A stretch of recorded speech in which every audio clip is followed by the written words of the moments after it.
எந்தன் வாழ்க்கையின் அர்த்தம் சொல்ல பூக்களின் வண்ணம் கொண்டு பிறந்த மகளே என் மகளே.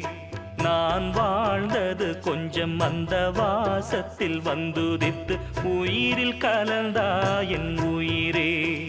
உன் பூவிழி குறுநகை அதில் ஆயிரம் கவிதையே. எந்தன் வாழ்க்கையின் அர்த்தம் சொல்ல பூக்களின் வண்ணம் கொண்டு பிறந்த மகளே என் மகளே.